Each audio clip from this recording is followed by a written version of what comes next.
bonjour à tous. Donc, merci à vous tous d'être présents aujourd'hui pour cette conférence qui a pour thème « Quand le polar est au féminin ». Je remercie la Madeleine de Marcel pour son accueil. On peut les applaudir également. Merci à vous. Je tiens à remercier aussi les auteurs qui ont répondu présents aujourd'hui pour venir vous parler donc de leur livre. On rappelle le polar au féminin, on n'en parle pas souvent, c'est l'occasion aujourd'hui. Donc on peut applaudir Joël Vialat, qui va nous parler de son livre Les ténèbres de la vérité aux éditions Rédactives. Cécile Carrello pour son livre Elle. Et Audrey Sabardel pour son livre Les naufragés. Merci à vous. Donc, les filles, la première question que j'ai envie de vous poser, c'est à qui vous êtes? Joël Vialat. Je m'appelle Joël Vialat. Je suis romancière et conteuse. J'aime bien dire ça. Romancière et conteuse parce que mes débuts, en fait, c'était des histoires que je racontais à mes enfants. On racontait ensemble, plutôt que de prendre les livres déjà écrits, on choisissait un lieu, un personnage, un thème, et puis on se racontait une histoire. Donc après, pourquoi pas les écrire, et voilà comment après on devient romancier. Pour ce qui est du polar, on verra plus tard. Bonjour, je m'appelle Cécile Carrello, je suis auteure de romans policiers. Je pense que c'est pour ça que je suis là aujourd'hui. Et donc je suis auteure marseillaise et voilà, nous parlerons après de nos romans. Bonjour, Audrey Sabardel. Donc moi aussi, comme mes deux camarades, j'écris des romans policiers, enfin des polars, on verra peut-être la nuance plus tard. 2 romans pour moi, et puis une nouvelle, parce que j'adore écrire des nouvelles, et donc une nouvelle qui est parue dans un recueil collectif, les polars, le cercle des polars de Marseille, avec donc plusieurs auteurs différents, dont je fais partie. Voilà, on est détaillés. Merci beaucoup. Donc en tout cas, n'hésitez pas, si vous avez des questions, vous pouvez intervenir, vous levez la main, on posera, ça reste avant tout un échange. Joël, première question pour toi. Donc, tu vas présenter ton livre Les ténèbres de la vérité. Peux-tu nous en parler plus en détail? Je peux montrer avec l'originalité chez Rédactive qui est une 4e de couverture et une image derrière. C'est comme ça qu'on connaît Rédactive, une belle maison d'édition. Les ténèbres de la vérité, c'est l'histoire de Violaine. Violaine, c'est une jeune fille, elle est écologue et elle est missionnée par un groupe, par une ONG internationale pour venir vérifier l'impact d'une demande d'extension de palmiers à huile, d'exploitation de palmiers à huile. Ça, c'est le fond. Mais au fond, Violaine, elle va être confrontée à bien plus que ça. Elle va être confrontée à elle-même, à son passé relativement trouble, à de la passion. Elle va aller bien au-delà de sortir de sa zone de confort, dans l'action, dans le rythme, au milieu de la corruption, tout ça sur une île paradisiaque. Voilà, c'est l'histoire de Violaine. Bonjour. Moi, je viens vous présenter mon dernier roman, Elle. Alors moi, c'est un sujet qui me tenait à cœur, c'est un sujet qui porte sur les violences faites aux femmes, j'avais envie d'écrire depuis longtemps, et c'est vraiment le premier confinement qui a déclenché le fait que je l'ai écrit, parce que la première pensée quand il y a eu le confinement, c'est qu'est-ce qu'elles vont faire? Elles vont être prisonnières de leur bureau pendant on ne sait combien de temps, et c'est par rapport à cet événement-là que j'ai écrit ce livre. Donc c'est l'histoire d'une jeune greffière anglaise, londonienne, qui, au-delà de son métier de la loi, défend les femmes battues et fait partie d'une association. Et elle se rend compte que la loi n'avance pas vite, que rien n'est fait pour ces femmes-là. Et du coup, elle va prendre les choses en main à sa manière et elle va faire sa propre justice.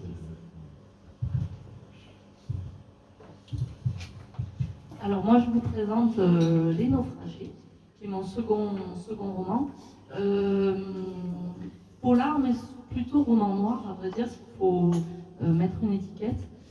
Il n'y a pas de flic dans cette histoire, et l'enquête, si on peut parler d'enquête, c'est plutôt une énigme, et c'est plutôt une énigme psychologique.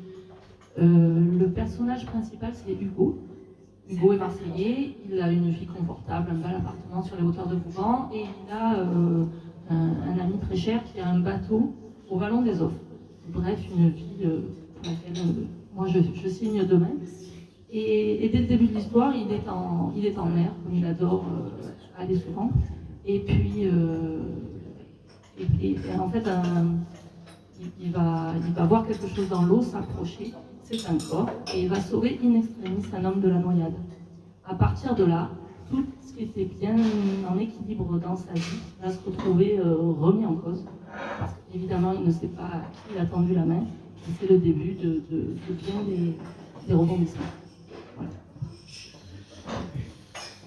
On dit souvent que le polar est réservé aux hommes. Vous nous démontrez aujourd'hui avec vos livres que ce n'est pas le cas. Quel est, vous, votre regard justement sur la littérature au niveau du polar pour les femmes? Alors, Audrey disait tout à l'heure, il y a polar, il y a thriller, il y a des définitions un petit peu différentes. Il me semble que d'abord, un polar ou un thriller, qui a un point de vue masculin ou féminin, tout le monde peut y trouver son compte. Peut-être qu'une des différences, c'est quand je pense par exemple à Norek ou à Beuglé, ça va être plus technique. On est vraiment dans une enquête, on a les flics, on avance, on est au cœur de l'enquête. Peut-être qu'une femme, en tout cas moi j'essaie, je pense que mes copines aussi, on va plus loin dans la profondeur psychologique de nos personnages. Il me semble que c'est une des différences, même si des hommes y vont aussi, mais c'est une des différences essentielles, me semble-t-il. Et je rejoins ma copine Joël. Oui, je pense qu'effectivement, il y a plus de profondeur psychologique pour le travail des personnages, en tout cas.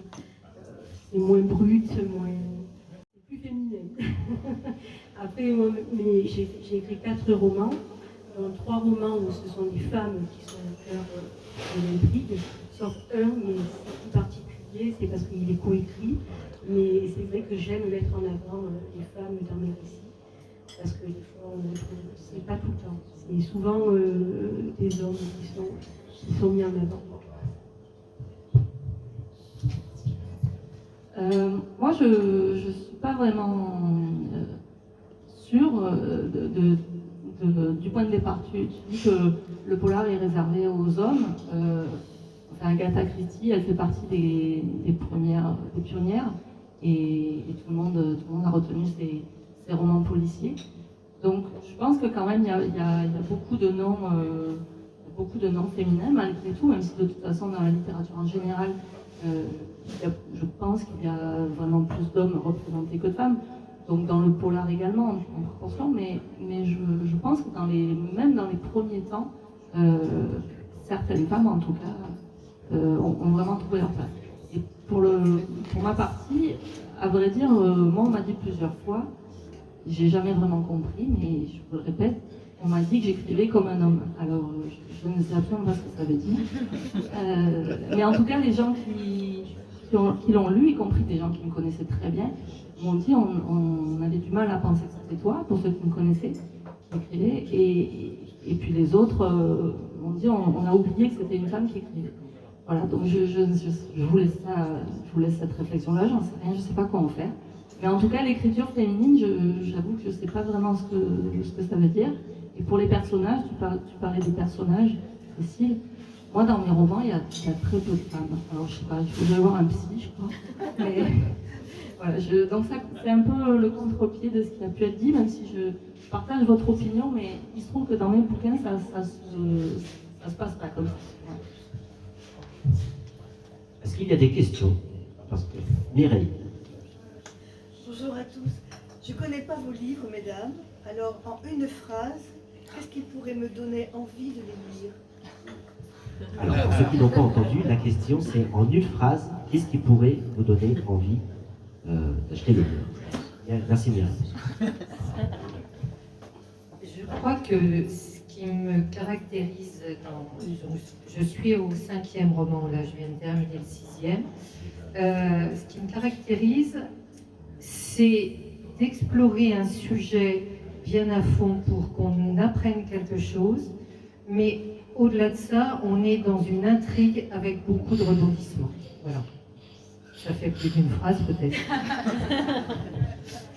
Une phrase sans verbe. Action, rebondissement, suspense, émotion.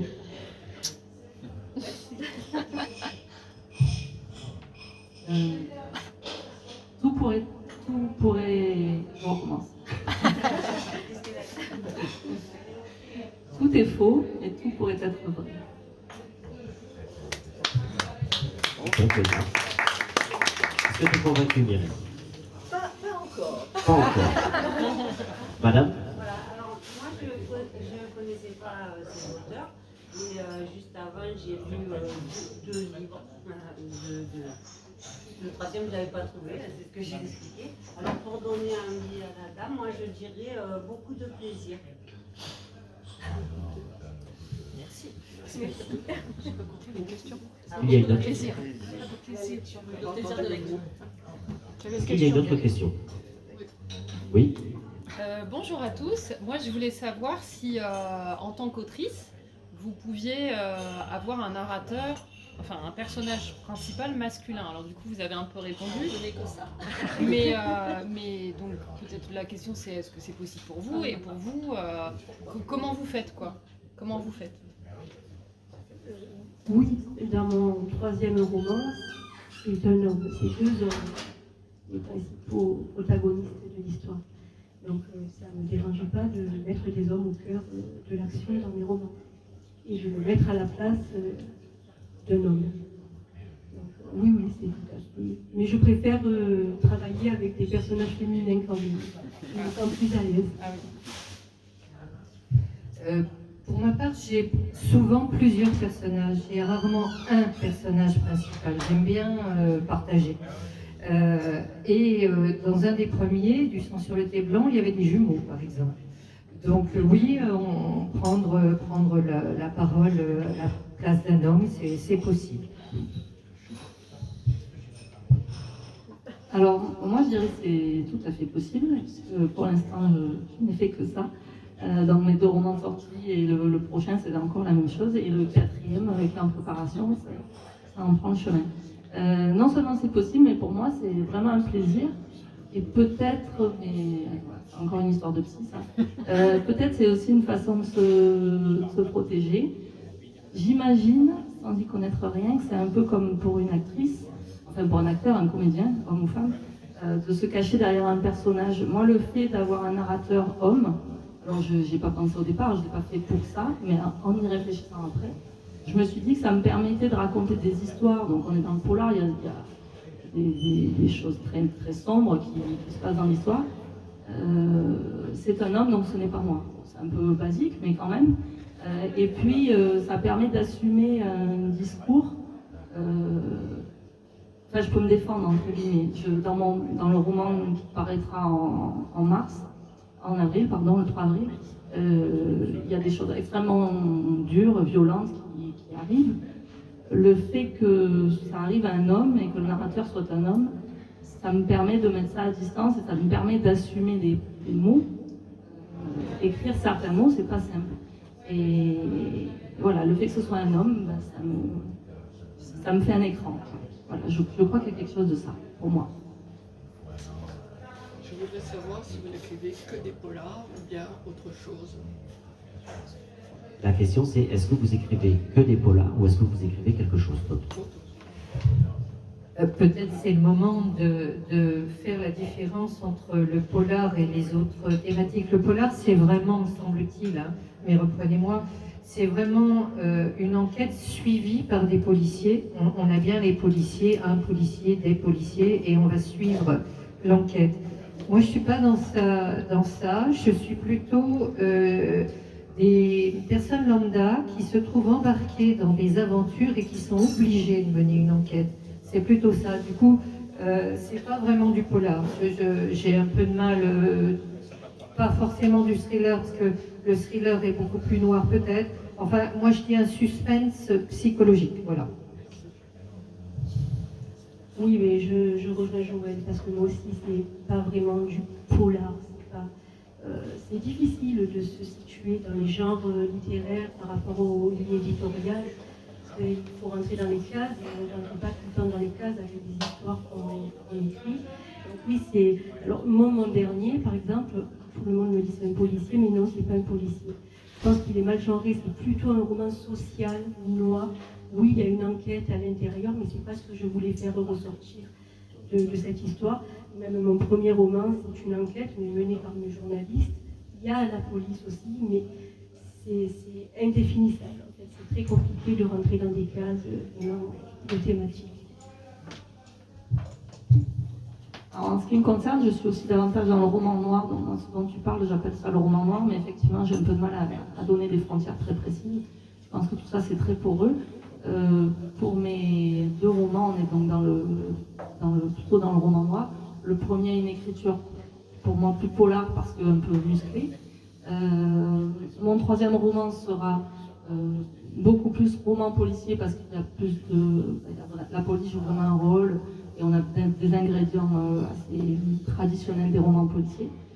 Et le quatrième que j'écris va être complètement autre. On ne sera plus à Marseille, on ne sera plus du tout dans une affaire policière. C'est le parcours d'un homme. Voilà. Donc moi j'ai pour l'instant écrit que des polars, 3, plus des nouvelles policières ou pas. Et le quatrième devrait être complètement dans un genre différent, ce qu'on appelle la littérature blanche. Voilà, donc pas du tout polar. Maïs. Je voudrais savoir pourquoi jusque-là, en tout cas, jusque-là pour Audrey, Joël, je sais, et alors Cécile c'est plus hybride, mais pourquoi ce genre? Pourquoi pas directement, pourquoi pas de la littérature blanche? Pourquoi ce biais du suspense pour amener les considérations que vous voulez mettre à jour? Alors pour moi il y a deux choses. D'abord je pense qu'on écrit ce qu'on aime lire et que, alors je ne lis pas que du polar, mais j'adore vraiment ça. Tu parlais d'Olivier Norek, pour moi c'est vraiment en ce moment, en tout cas dans la littérature actuelle, c'est pour moi un romancier de très grand talent et voilà, à tout niveau. D'ailleurs, il vient de passer en littérature blanche, puisque son dernier roman, je ne sais pas si vous l'avez lu, mais je vous conseille vraiment. Moi, je n'aime pas les romans historiques. Il a écrit un roman historique et j'ai adoré ça. Voilà, donc on voit que la frontière peut se franchir. Et deuxième chose, pour moi, pourquoi ce genre, le polar ou roman noir, donc, parce que je ne sais pas bien faire la nuance, ça permet vraiment d'interroger notre société actuelle. Et donc moi j'ai vraiment à cœur de faire des personnages et des situations, des personnages très justes, qu'on y croit, qu'on croit à eux. Ce qui leur arrive, et heureusement ça ne nous arrive pas à nous, mais ça pourrait, et je pense que derrière ces aventures évidemment de fiction, il y a notre société. En l'occurrence, pour moi, il y a Marseille, avec tous les visages que la ville peut avoir. Donc, c'est de la fiction qui interroge le réel, et moi, c'est ça qui m'interroge. Pourquoi le policier? Alors moi aussi j'ai deux explications. C'est que depuis que je suis petite, je baigne dedans. J'ai toujours lu, j'ai commencé, je les vois depuis tout à l'heure, par la collection verte, les Fantomettes, les Alice détectives, le Club des 5. Et c'est ce qui m'a vraiment donné envie. J'adorais lire et de ressentir ce que je ressentais. J'avais envie de transmettre un peu la même chose. Et du coup, écrire autre chose. Alors moi aussi je lis autre chose, mais je me retrouve plus dans ce genre-là. Et pareil, ce que j'écris, je le prends dans les faits de société, dans les actualités, donc c'est pas toujours très blanc tout ce qui se passe. Donc j'ai envie, en écrivant mes livres, certes de faire voyager les gens, qui passent un bon moment, mais aussi qui se questionnent et que ça fasse réfléchir. Donc c'est ce que je cherche à faire en écrivant mes livres.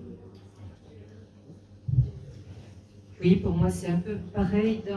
Dans Les Ténèbres de la vérité, Il y a plusieurs sujets, mais un qui m'apparaissait important, c'était la notion des, vous savez, ce qu'on appelle les brouteurs, les arnaqueurs du sentiment.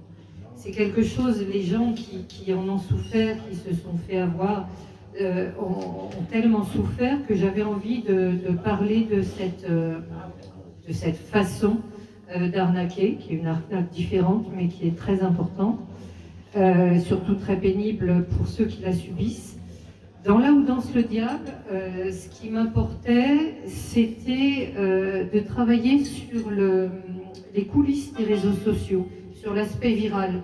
Donc à chaque fois, moi aussi, c'est certainement un fait de société et je l'éclaire avec une histoire qui est bâtie autour. Il faut ajouter quand même souvent le défi de mes enfants qui s'arrangent toujours pour me donner en même temps un défi et évidemment qu'il y a des défis qui ne sont pas forcément compatibles. Donc avec tout ça, ben voilà. Monsieur. Oui, on a parlé de différents styles de romans. Est-ce que ça veut dire, est-ce que ça implique un différent style d'écriture? Est-ce que vous avez votre style immuable ou est-ce qu'à chaque fois que vous passez, par exemple comme dit Audrey, du roman noir à la littérature blanche, est-ce qu'il y a un travail particulier sur l'écriture, sur le vocabulaire, sur le style? Alors, mon quatrième roman, donc, je suis au tout début des brouillons, sera en littérature blanche. J'en suis pas encore à l'écrit, j'en suis à le bâtir. C'est le plan. Donc je n'ai pas encore posé de mots dessus. Pour l'instant, donc je n'ai écrit que du polar, en nouvelle et en roman. Et il se trouve que dans les trois là, que j'ai aujourd'hui, c'est à chaque fois très différent. Mon premier roman, Le soleil ne brille pas pour tout le monde, celui-ci, c'est une écriture presque rêche. Des phrases très courtes que j'ai mis beaucoup de temps à déshabiller, à dessécher pour que ce soit âpre, parce que ça correspondait à l'histoire. Et j'ai essayé de faire en sorte, c'est mon premier roman, je ne savais pas du tout où j'allais, ni que un jour édité, mais je voulais vraiment que mon histoire, que mon écriture ressemble à l'histoire et ressemble à ce que le personnage vivait. Et au fur et à mesure, en tout cas c'est ce que j'ai voulu faire, je ne sais pas si c'est sensible, au fur et à mesure que la course-poursuite, puisqu'il y a quelque chose de ça dans cette histoire, s'emballe, l'écriture s'emballe aussi. En tout cas, c'est ce que j'ai voulu faire.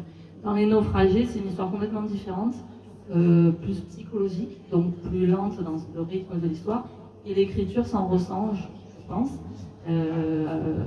Alors j'évite toujours des phrases empruntées, des choses comme ça, parce que je déteste ça en tant que lecteur, mais le rythme est très différent du premier. Et dans la nouvelle qui est parue dans le recueil, là j'ai encore voulu une forme très particulière, je ne saurais pas vraiment qualifier. Oui, alors une écriture très sèche comme dans Le soleil ne brille pas pour tout le monde, parce que dans la nouvelle on est dans la tête d'un personnage qui est oppressé parce qu'il a en tête et par ce qu'il prévoit de faire. Et même sur la mise en page, si jamais vous regardez ça, dans la mise en page, il y a aussi quelque chose de très particulier qui colle avec l'état d'esprit du personnage. Donc j'essaye, en résumé, que l'écriture soit vraiment adaptée à ce que vit le personnage intérieurement.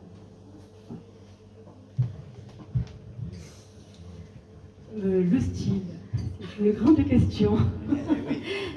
Alors, je pense avoir un style assez pareil. J'écris des chapitres très courts, je veux que ça aille vite. Mais je pense que malgré 4 romans, je trouve que c'est pas beaucoup encore. C'est beaucoup et c'est pas beaucoup. Et je pense que mon style, il est encore embryonnaire. Et que je cherche encore à développer un style, affiner mon écriture. Donc c'est complexe. Voilà. Donc ce que je peux dire sur mon écriture, là, actuellement, c'est que j'aime bien écrire des chapitres courts, que je veux qu'il y ait beaucoup d'action, du suspense, que ça aille vite. Et c'est ce que les gens me disent, que c'est facile à lire, que les chapitres ne s'éternisent pas. Et c'est comme je suis. Hein. J'aime que les choses se fassent rapidement, donc j'écris comme je suis. Voilà. Joli. Je pense que le style évolue au fur et à mesure des romans. Moi aussi, je cherche à devenir, enfin, à coller à l'histoire. Donc, quand il y a de l'action avec des phrases plus courtes, pas forcément des chapitres plus courts, mais des phrases plus courtes, des mots qui résonnent, qui sonnent. Mais ce que j'aime bien aussi faire, c'est par exemple tester dans Le Venin de la Suspicion, j'ai beaucoup testé les flashbacks. C'est pas évident les flashbacks parce qu'il faut pas perdre le lecteur, donc c'est une gymnastique, mais j'aime bien m'amuser à ça. Dans le prochain, je vais être tout au présent. Voilà, c'est des petits défis personnels qu'on peut se mettre comme ça, qui fait que le style évolue aussi, puis qu'on s'amuse en fait. Hein. En espérant vous amuser d'ailleurs. Merci les filles. Est-ce qu'il y a d'autres questions? Ali? Moi, je voudrais savoir si des fois vous êtes comparé, les lecteurs vous comparent à d'autres auteurs qui sont plus connus, et est-ce que vous avez un auteur qui vous inspire plus que d'autres, un peu comme un mentor? Alors, moi, je suis un peu... J'ai toujours peur qu'on me trouve orgueilleuse quand je dis ça, mais pour mon premier roman, j'étais pétrifiée qu'un roman sorte. Dans les premières personnes qui m'ont fait un retour, une personne que je ne connaissais pas, et m'a dit, ça m'a fait penser à Iso. Alors là, j'ai cru qu'il se moquait de moi. Mais non, il était sincère. Alors voilà, c'était un compliment immense et beaucoup trop grand pour moi. Parce que Iso, avant, je lisais que des classiques. Donc Agatha Christie pour les polars, et puis sinon du 19e siècle, du Balzac, du Zola, que des choses comme ça, rien de contemporain. Et je suis arrivée au contemporain par Iso et par Marseille, parce que je suis très ancrée dans Marseille. Donc me dire ça, c'était extraordinaire. Voilà, après, je ne suis pas Iso. C'est juste que ça m'a été dit et que c'était magnifique. Voilà, et tu parlais d'un auteur qu'on admire, alors là il y en a plein, mais c'est vrai que Norek, j'en parlais tout à l'heure, vraiment dans sa manière d'écrire, mais aussi enfin pour les polars, hein, parce que son dernier roman, pour le coup, j'aurais pas du tout pu écrire ça, j'aurais pas eu envie de l'écrire. Mais dans ses anciens romans, il y a vraiment un message sur la société justement qui me parle beaucoup. Si vous ne connaissez pas Norek, je vous conseille par exemple Entre deux mondes qui m'a bouleversée. Il y en a plein. Et puis sinon, il y a Le Maître aussi, qui porte bien son nom. Voilà, bon, après, il y en a plein. J'ai oublié le début de la question. Mentor. Merci. Alors non, je pense pas qu'on m'ait comparé. Sur mon premier, Wen, c'est pas un auteur, c'est plutôt une série. On m'a dit que ça faisait beaucoup penser à Millennium. Voilà, donc il y a 2 tomes et les gens ont comparé un peu à Millennium. Après, je lis beaucoup et j'aime beaucoup d'auteurs, Vargas, Granger, mais mon auteur vraiment préféré, ce n'est pas du tout un auteur de polar, c'est Stephen King. Et un jour, j'irai peut-être dans ce genre, mais c'est très compliqué. Mais oui, c'est Stephen King. Écrire Misery, mon Dieu, comme j'aurais aimé avoir l'idée et le style.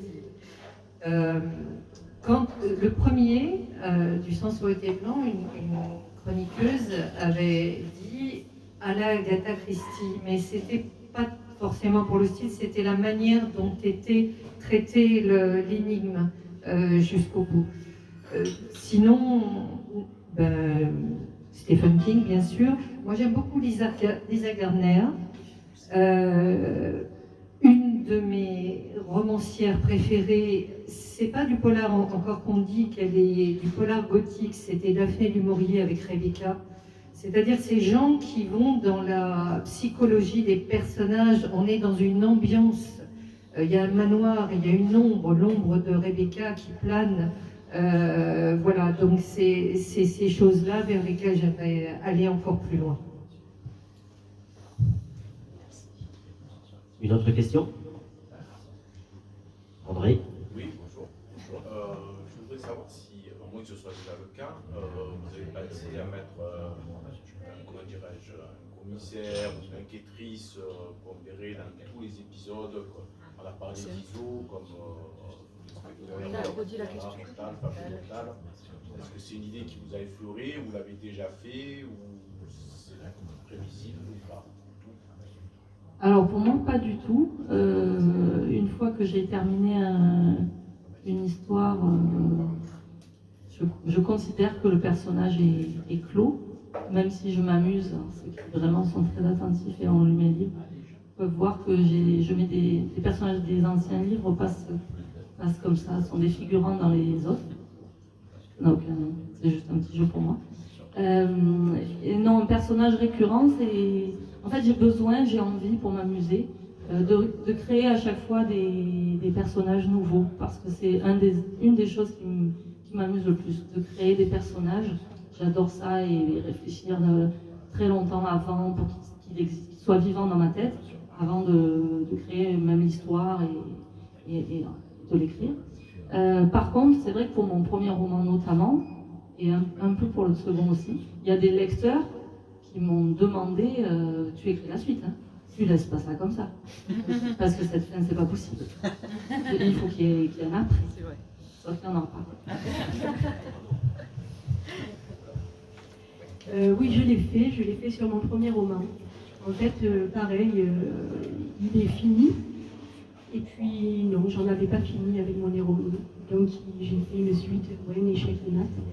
Mais non, après, mes autres romans se terminent.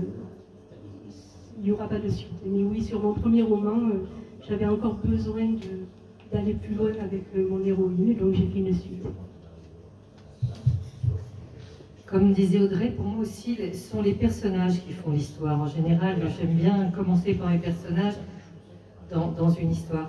Et figurez-vous qu'est apparu, j'ai eu besoin d'un avocat dans Le Venin de la Suspicion. Mon héroïne était en garde à vue, il fallait un avocat commis d'office. Est arrivé Olivier. Et ben, je suis tombée amoureuse d'Olivier, mais vraiment.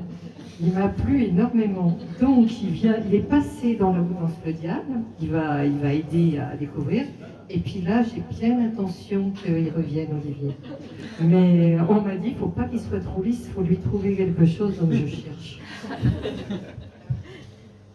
C'est intéressant ce que tu dis, parce que souvent on se dit, voilà, vous écrivez des livres, mais comment vous vous sentez une fois que vous avez fini le livre et qu'entre guillemets, il ne vous appartient plus? Vous abandonnez vos personnages. Comment ça se passe dans votre tête? C'est compliqué dans ma tête. Pour moi, c'est vraiment un mélange d'abord de grand soulagement, c'est un ouf. L'apéro, il a un goût particulier quand on a terminé, le point final. En même temps, c'est beaucoup de trac, parce qu'une fois que c'est terminé, vraiment terminé, c'est-à-dire après je ne sais combien de relectures, écritures, révisions, corrections, blablabla. Ben après ça part et ça ne nous appartient plus et ça c'est pas facile parce que enfin, moi j'y pense la nuit en disant il doit y avoir un truc, j'ai laissé passer quelque chose forcément ça. Donc c'est voilà, et en même temps beaucoup d'excitation parce qu'on a hâte de savoir si ça va plaire, mais du trac, voilà, donc c'est un mélange de tout ça. Alors oui, je rejoins Audrey, le trac, l'excitation. Et en fait, moi, quand j'ai fini d'écrire, tout est prêt, j'arrive pas à réécrire dessus derrière. J'ai du mal à quitter ce que j'ai écrit pendant plus d'un an, parce que je mets à peu près 1 an et demi pour écrire un roman, donc je travaille à côté. On peut pas tout faire. Donc, oui, j'ai mis au moins 6 mois avant de me remettre à l'écriture, parce que j'ai encore mon histoire dans la tête. Et du coup, j'arrive pas à passer à autre chose. Donc, il faut un peu de temps pour m'y remettre. Pour moi, c'est une déchirure. Parce que quand même, pendant plusieurs mois, on dort avec, on mange avec, on vit avec. Combien de fois ils m'ont réveillée en me disant « Mais tu vas pas me laisser là, hein. Ça va pas ce que tu m'as fait dire, il faut le dire autrement, il faut m'emmener ailleurs. » Combien de fois je me suis retrouvée à un endroit en me disant « Ouais, non mais là ils sont coincés à Dubaï, il va peut-être falloir que je rentre vite pour les décoincer. » Et vraiment, vivre avec, c'est vrai. Donc une déchirure, puis à la fois, il est temps de passer avec un autre personnage. Il y a Olivier aussi. Il y a Olivier. Laurent? Oui, ma question va rebondir sur ce qui vient d'être dit justement. Y a-t-il des personnages que vous aimeriez rencontrer dans la vie? Et si oui, qu'est-ce que vous auriez envie de leur dire? Les questions pièges de Laurent. Ah ben, elle est magnifique cette question. Moi je voudrais les rencontrer tous, hein, mes personnages. J'aimerais trop ça. J'aimerais vraiment bien les inviter chez moi ou aller boire un café sur le port de Marseille. Ça serait génial. Je ne sais pas ce que je leur dirais. Je les laisserai parler surtout. Savoir s'ils n'en veulent pas trop. À mon avis un peu quand même, pour certains. Non, ça serait vraiment chouette. Mais non, je ne sais pas ce que je leur dirais, que je les aime, quoi. Voilà, et que si je leur ai fait du mal, c'était pour mon plaisir, et puis le plaisir du lecteur aussi. Et qu'il ne faut pas trop en vouloir. Écoutez, oui. J'aimerais tous les rencontrer aussi, parce que quelque part, chaque fois qu'on crée un personnage, c'est un peu de nous. Enfin, moi, je trouve quand même que ça reste quand même un peu autobiographique, si j'ose dire ça comme ça, mais quelque part, quand on crée un personnage, même les personnages qui gravitent autour, c'est quelque part, c'est nos émotions, c'est nos sentiments, c'est ce qu'on aimerait être et qu'on ne peut pas être, c'est ce qu'on aimerait faire et qu'on ne peut pas faire. Je ne fais rien de ce qui est dans les romans, je tiens à le dire s'il y a la police, c'est comme ça. Mais voilà, oui, j'aimerais bien du coup les rencontrer, mais c'est un peu de moi, donc je pense que je les connais déjà un peu. Oui, j'aimerais aussi les rencontrer. Parfois, j'aimerais pas être dans leur tête, hein, parce que mon inconnu de là où danse le diable, j'aimerais pas être dans sa tête. J'aimerais pas non plus être entre les mains dans une prison de Santa Marcia au large de Guinée. Je voudrais pas être à la place de Violaine parce qu'elle en prend plein la figure. Mais les autres, oui. Une autre question? Mireille? Est-ce que vous avez des habitudes d'écriture? Est-ce que vous avez un lieu où vous écrivez plus qu'ailleurs? Est-ce que vous avez des rituels? Est-ce que vous écrivez à heure fixe? Voilà. Alors moi, ça a beaucoup évolué, ça.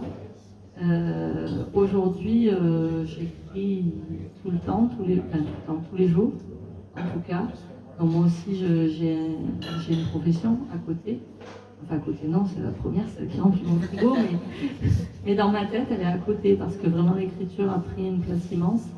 Et à tel point que j'ai pris même un temps partiel dans mon métier pour pouvoir écrire davantage.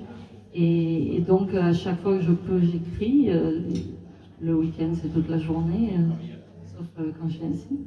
Et voilà, et le lieu, c'est très classiquement mon bureau, même si j'ai toujours un carnet au cas où, ou si je prends le train, ou si je ne suis pas derrière l'ordi. Je fais autrement, je fais ailleurs, mais j'écris tout le temps. Alors, des habitudes, moi je suis très brouillon. J'écris pratiquement tous les week-ends, ça c'est sûr, la semaine c'est difficile, mais je peux écrire le soir tard, ou si la nuit j'ai une idée, je vais me lever, noter les idées. J'aime bien écrire dans les endroits publics, parce que d'observer les gens, ça m'aide pour définir peut-être un prochain personnage ou une idée, de regarder les gens, je trouve que ça aide. Du coup, j'aime bien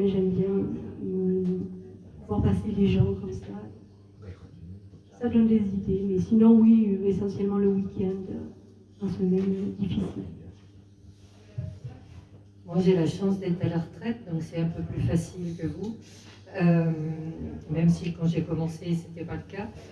Donc c'est tous les jours aussi, c'est les pieds sur la table de salon, les genoux en l'air et l'ordinateur sur les genoux. Et vas-y, c'est parti. Voilà.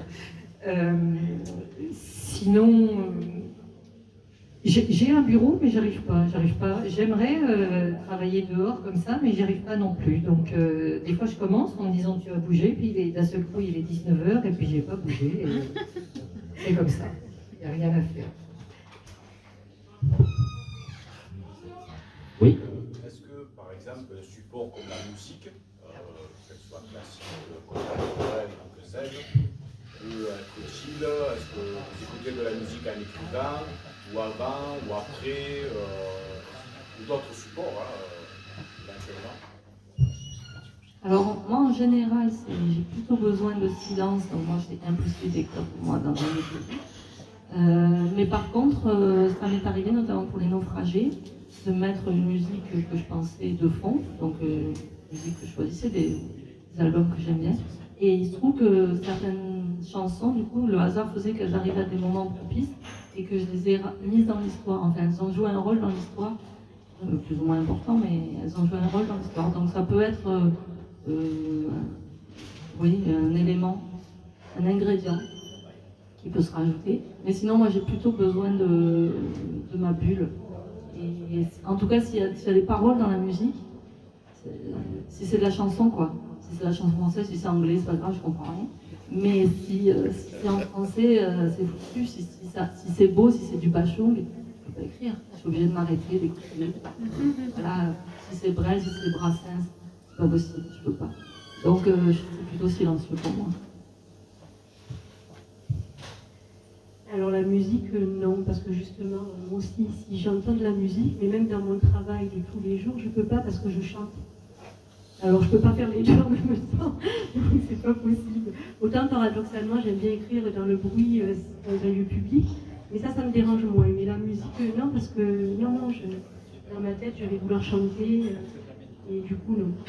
Pas de musique pour moi, pas d'autre. Chez moi, vous aurez Ten Years After, Led Zeppelin, John Mills, bref, c'est ceux-là qui accompagnent sur la chaîne, doucement, mais alors évidemment, il y a des arrêts, hein, parce que c'est trop beau le solo de guitare, mais bon, on y retourne, voilà. Voilà. Je voulais savoir, est-ce qu'au petit matin, vous avez votre livre en tête, avec des inspirations? Au petit matin, en pleine nuit, à 4 heures du matin. La nuit aussi, certainement. Ouais. Le matin, est-ce que vous l'avez encore dans votre... Alors moi, j'ai très peur d'oublier. Du coup, j'ai un bloc à côté du lit, au cas où. Parce que ça m'est arrivé de me réveiller dans la nuit, me dire « Oh, cette idée, elle est géniale !» Cette phrase, juste une phrase, hein, « Je pourrais dire ça, ça serait top !» Je l'écrirai demain, et le lendemain matin, impossible de me rappeler. Donc, du coup, j'ai incarné. Donc, à la fois oui, mais il me faut... Maintenant, je prends mes précautions. Voilà. Le matin, mais pareil, le matin, la nuit, moi, comme je disais tout à l'heure, ça m'arrive de me réveiller la nuit. Et moi, je prends mon portable et je m'envoie des mails. Voilà, faut pas oublier, parce que oui, sinon, on oublie facilement. On a tellement d'idées qui viennent que... Et pas spécialement le matin au réveil, ça peut être n'importe quand. Mais voilà, moi, c'est mon ami, c'est mon téléphone. J'ai beaucoup de mails à moi-même. Alors je me suis mise au mail à moi-même parce que dans la nuit, j'écrivais sur mon petit calepin sans allumer la lumière. Au bout d'un moment, j'écrivais sur la phrase d'avant, ce qui fait que je perdais 2 phrases. Donc non, maintenant c'est le portable, le mail à moi-même. Justement, je sais dans la salle qu'il y en a quelques-uns qui se lancent aussi dans l'écriture. Quel serait pour vous le conseil pour quelqu'un qui veut se lancer dans l'écriture? Est-ce que c'est s'imposer un rituel? Est-ce que c'est s'imposer? Qu'est-ce qu'il faut en fait? Alors, moi qui ai commencé n'importe comment, sans aucune structure, enfin, c'était le contraire de la méthode, une espèce de puzzle de 1000 pièces que vous jetez au milieu du salon. Voilà, c'était ça mon premier roman. Je vous déconseille. Maintenant, je passe beaucoup de temps à faire... En fait, je prends vraiment le temps de construire mes personnages, de construire mon plan, de construire mes chapitres, de réfléchir énormément à la chronologie, sinon à la fin, il faut tout refaire parce qu'en fait, ça colle plus. Voilà, donc un gros travail de préparation de structure avant d'écrire. Et sans... Enfin, moi, je m'empêche d'écrire et du coup, ça me motive à bosser ma structure parce que j'ai qu'une envie, c'est de commencer à écrire. Sauf que si j'écris avant de faire la structure, après je perds un temps immense à déconstruire ce que j'ai mal fait. Donc, de la méthode, de la rigueur, de la discipline. On voit la prof qui parle. Mauvais élève alors. Parce que moi, après, je trouve que c'est personnel, la façon d'écrire. Moi, je suis plutôt pour laisser aller. J'ai essayé de structurer, mais en fait, du coup, ça m'empêche. J'ai l'impression que je perds ma créativité, que c'est plus moi. Alors, comme j'écris pour le plaisir, je reste déstructurée. Tant pis. Et je reviens plus tard dessus. Mais c'est pas grave, j'adore revenir après et reconstruire derrière. Moi, je suis plutôt comme Audrey, mais ce qui me semble important, c'est de pouvoir résumer son histoire en quelques lignes, mais vraiment 3-4 lignes, quoi.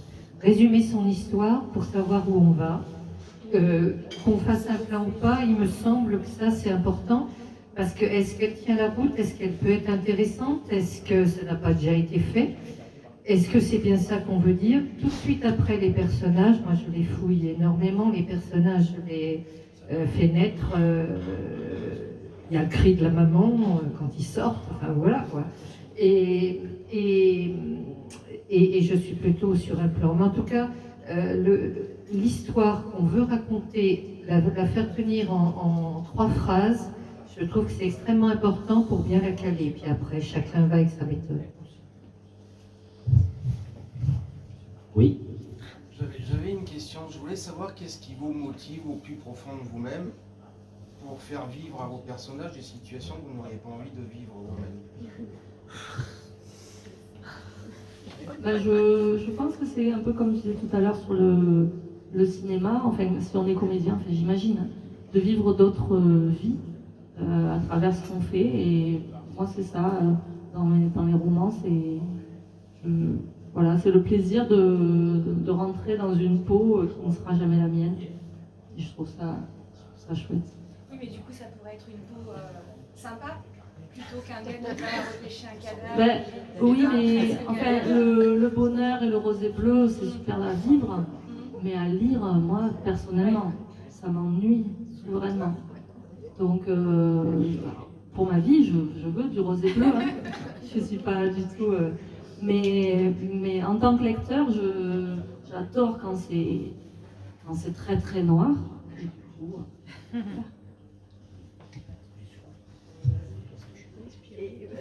oui, moi, je me rappelle même bien de la question. Elle était compliquée cette question quand même. Tu peux la répéter? Qu'est-ce qui vous motive à faire vivre à vos personnages des situations que vous ne voudriez pas connaître? Non, j'ai pas.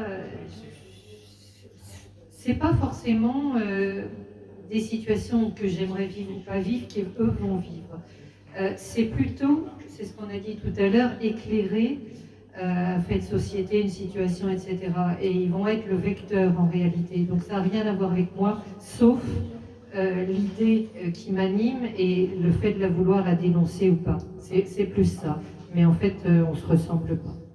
Ils sont bien plus beaux que moi. Oui, alors je pense que oui, je pense que quelque part, oui, comme a dit Audrey, un acteur, un comédien, il y a des choses que j'écris, que peut-être inconsciemment je voudrais peut-être faire, mais c'est grâce à mes personnages, du coup ça me motive parce que je ne pourrais jamais les faire et jamais vivre ce que mes personnages vivent. Mais encore une fois, je ne fais pas ce que j'écris. Merci. Une autre question? Oui, moi je voulais savoir en fait de quoi vous vous nourrissiez en fait, c'est-à-dire vous parliez de faits de société, il y avait la question du personnage masculin. Est-ce que vous avez besoin de faire des recherches sur la psychologie masculine, sur la maltraitance, sur tout ça, pour pouvoir alimenter le roman, ou c'est que de la créativité? Il y a beaucoup de recherches pour moi. Et selon les thématiques. Donc, les ténèbres de la vérité, c'est au départ une île sur laquelle je suis allée. Donc ça c'était le cas dans du sang sur le thé blanc, ce qui se déroule au Sri Lanka. C'est parfois un lieu qui, je m'en sers pour raconter une histoire parce que le lieu m'a intéressée. Bon, après, il y il y a l'écologie qui s'en mêle, il y a la corruption, les brouteurs dont je voulais parler. Généralement, je vais très loin, c'est-à-dire dans là où danse le diable, on est dans quelque chose de très psychologique. J'ai interrogé un psychiatre et un psychologue. En parlant de mon personnage, et ils m'ont dit plutôt comme ci, plutôt comme ça, attention, un paranoïaque n'est pas empathique, ou voilà, ce genre de choses. Après, dans le venin de la suspicion, ce qui m'avait vraiment impressionné, c'est au moment où est arrivé l'effondrement de l'immeuble d'Aubagne à Marseille. J'ai bossé beaucoup je travaillais dans l'urbanisme et l'habitat, et j'avais travaillé sur ce secteur, donc j'avais été très très impressionnée, peinée par ce qui était arrivé. Et c'est assez étonnant, d'ailleurs, le procès va s'ouvrir là ces jours-ci, ça fait 5 ou 6 ans, oui. Et j'avais été impressionnée, quand c'est arrivé, en dehors de l'horreur de la situation, je m'étais dit, et si on ressortait des décombres d'un cadavre qui n'était pas mort de l'effondrement?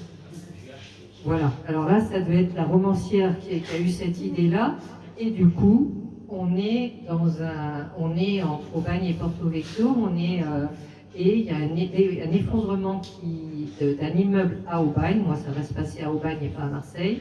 Et dans les décombres, on retrouve le corps d'une jeune végane, qui est l'égérie des véganes sur les réseaux sociaux, mais l'autopsie montre qu'elle n'est pas morte de l'effondrement. Voilà. Donc le fait divers amène le roman. Alors oui, je fais beaucoup de recherches sur mes 4 romans. J'ai beaucoup fait de recherches, ne serait-ce que sur les lieux.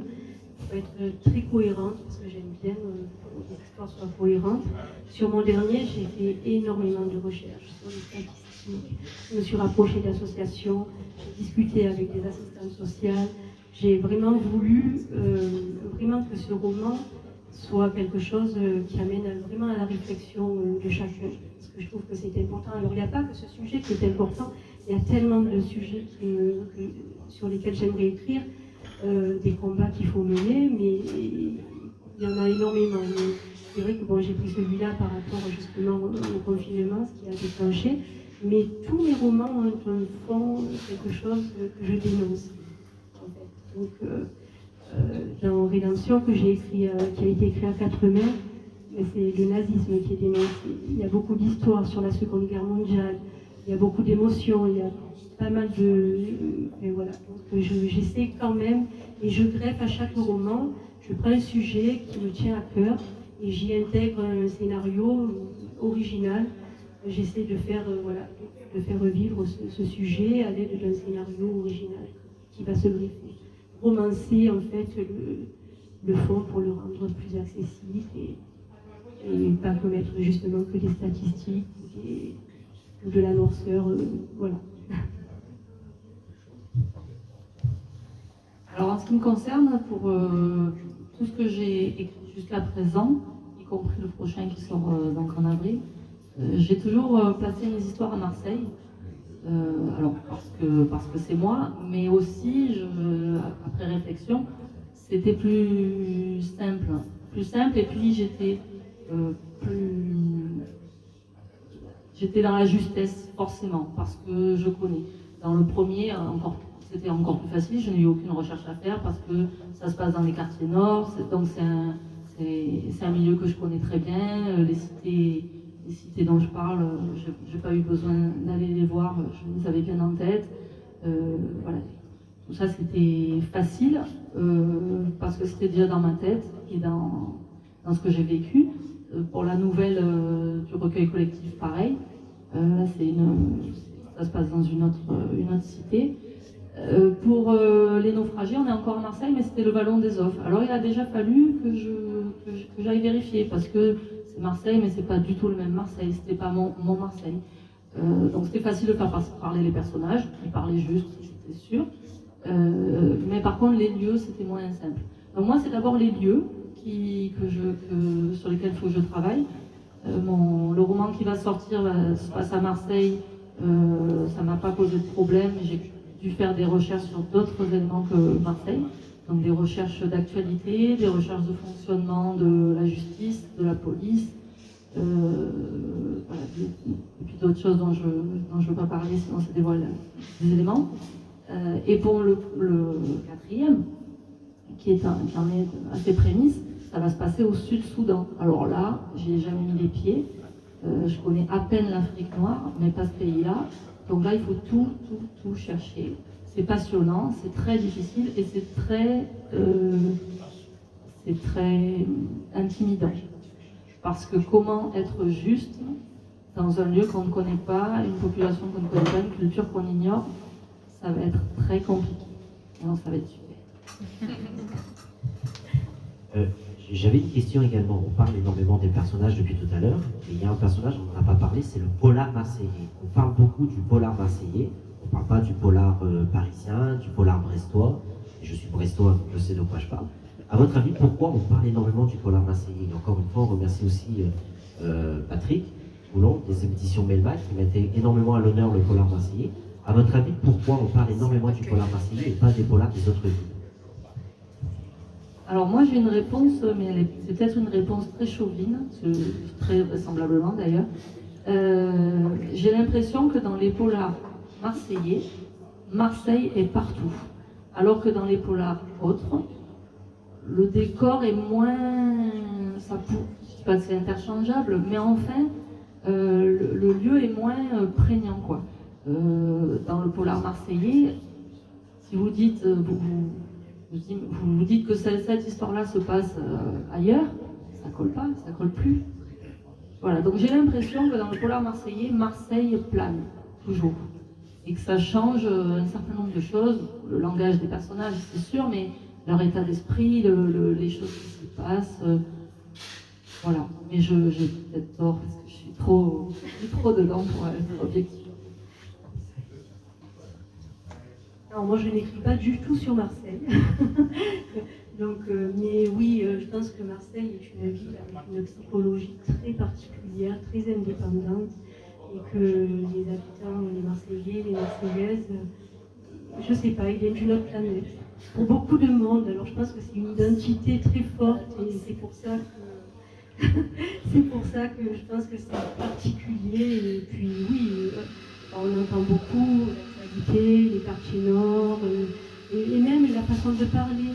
On reconnaît, sans parler de l'accent vraiment, mais on reconnaît la façon de parler des gens qui habitent dans le sud, à Marseille, n'importe où qu'on aille. Donc je pense que c'est une identité, une profonde identité en fait.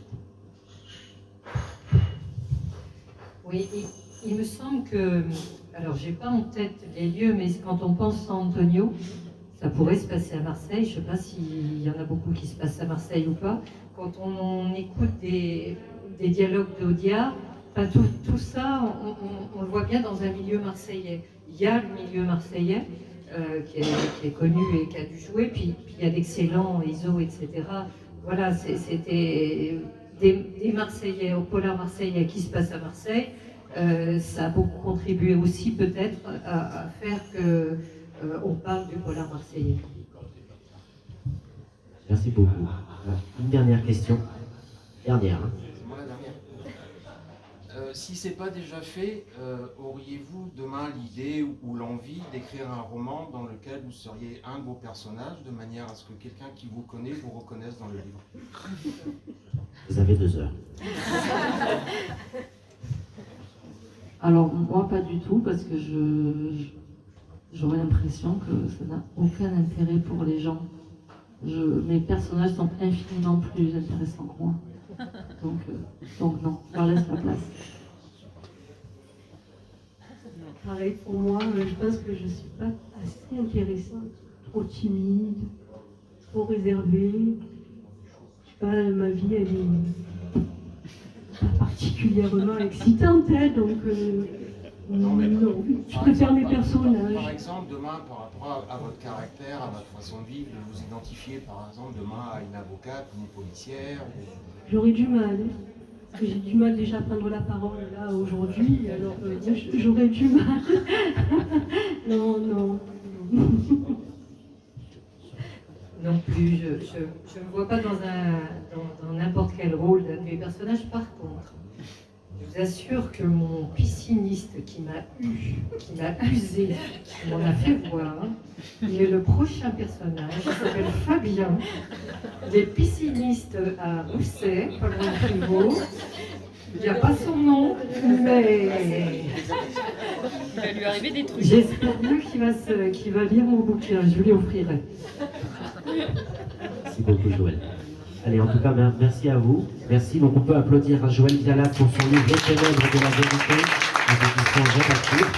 Donc, on remercie aussi la présence de Maëlys, Maëlys Père, directrice de publication aux éditions Rédactées.